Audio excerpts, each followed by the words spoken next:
اگر محبت میں ڈوب کر باپ کے لیے اٹھ کر کھڑے ہونا بھول جائے تو جناب یوسف سے کہا جاتا ہے اب تمہاری سلبی اولاد میں کوئی نبی پیدا نہیں ہوگا. جو ماں باپ کو دوائیاں بھی نہ دے ان کی نسل میں کیسے نیک لوگ پیدا ہوں گے؟ جو ماں باپ کو مار پیٹ کر گھر سے نکالے ان کی نسل میں کیسے پرہیزگار اور اہل اللہ پیدا ہوں گے؟ ذرا اس پر عبرت کی نظر تو ڈالیں. آج کل لوگ سنتے ہیں, سن کر نعرے لگا کر گھر چلے جاتے ہیں. بولو ان میں سے کتنے لوگ ہیں جن کے باپ ان سے راضی ہیں, جن کی ماں ان سے سکھی ہے؟ ہاں جب کہیں جاتے ہیں اگر چائے کا پیسہ دینے کی بات آتی ہے ہر دوست اپنی جیب میں ہاتھ ڈالتا ہے, میں دوں گا عزت بچانے کے لیے.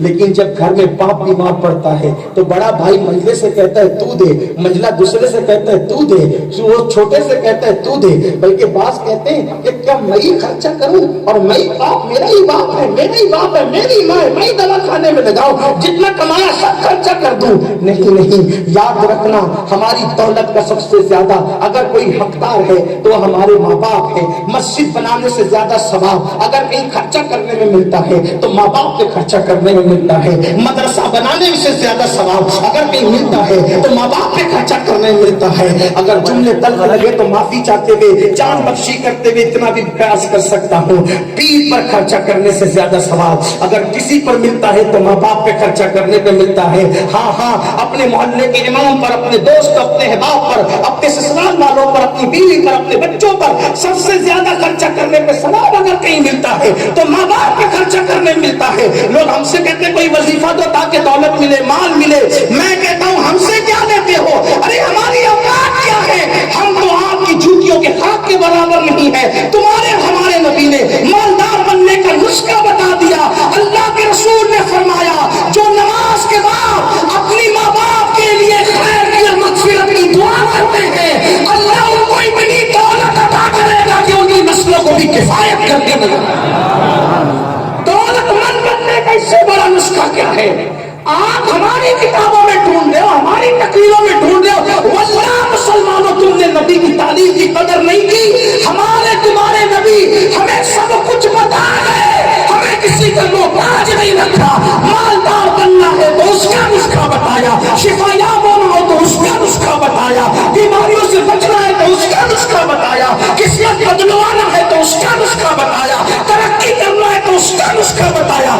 آقا فرماتے جو ماں باپ کے لیے دعائے خیر کرے اللہ اس کو دولت مند فرما دے گا. جو صرف دعا کرے وہ دولت مند ہوگا. جو ماں باپ پہ خرچہ کرے, جو ماں باپ پہ خرچہ کرے, اللہ کے رسول علیہ السلام فرماتے ہیں قیامت کی نشانیوں میں سے ایک نشانی, اللہ کے رسول علیہ السلام فرماتے ہیں قیامت کی نشانیوں میں سے ایک نشانی یہ ہے کہ لوگ اپنے دوستوں پہ خرچہ کریں گے اور اپنے ماں باپ پہ ہاتھ تنگ کریں گے. دیکھ لیجئے کسی کو بھی دعوت دیں گے تو بڑا اہتمام ہوگا, لیکن کیا کبھی ماں باپ کے لیے بھی اہتمام؟ عید کے کپڑے خریدنے جاتے ہیں تو بچوں کے لیے یاد دل کھول کے خریدی ہوتی ہے, اور ماں باپ کے لیے ارے ابا تو بڈھے ہو گئے, اب ان کو کیا ضرورت ہے سفاری پہ, ہے نا, ان کو کیا ضرورت ہے 2000 کے جوتے کی, ابا تو بڈھے ہو گئے, بڑھاپے میں کیا شوق ہے.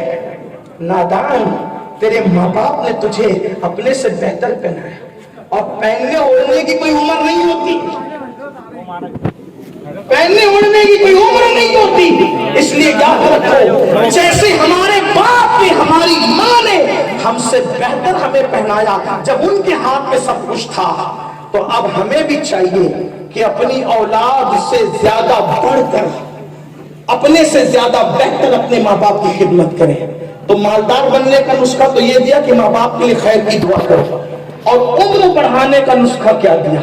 اللہ کے رسول علیہ السلام فرماتے ہیں جو ماں باپ کے ساتھ اچھا سلوک کرے گا اللہ اس کی عمر کو لمبی فرمائے گا, اس کی عمر میں درازی عطا فرمائے گا. بلکہ ایک مقام پہ فرمایا اپنے رشتہ داروں کے ساتھ جو صلہ رحمی کرے گا اللہ تعالیٰ اس کی عمر لمبی فرمائے گا. آپ دیکھتے ہوں گے کہ پہلے عمر 100 سال کے اوپر ہوتی تھی بہت سی, تو لوگ کیا کہتے ہیں, ارے مولانا پہلے لوگ اصلی گھی کھاتے تھے اس لیے 100 سال کی عمر ہوتی تھی. اصلی گھی نہیں کھاتے تھے, اصلی تو ابھی بھی کھاتے ہیں. ہاں بلکہ جو پہلے ملتا تھا اس سے زیادہ کوالٹیاں لوگ مینٹین کر رہے ہیں. پہلے پروٹین لینے کے لیے پتہ نہیں کون کون سے جڑی بوٹیاں پھلوں کو ڈھونڈنا پڑتا تھا. اب تو ڈبے کے ڈبے بھرے گھروں کے اندر سب کچھ ہے آپ کے پاس.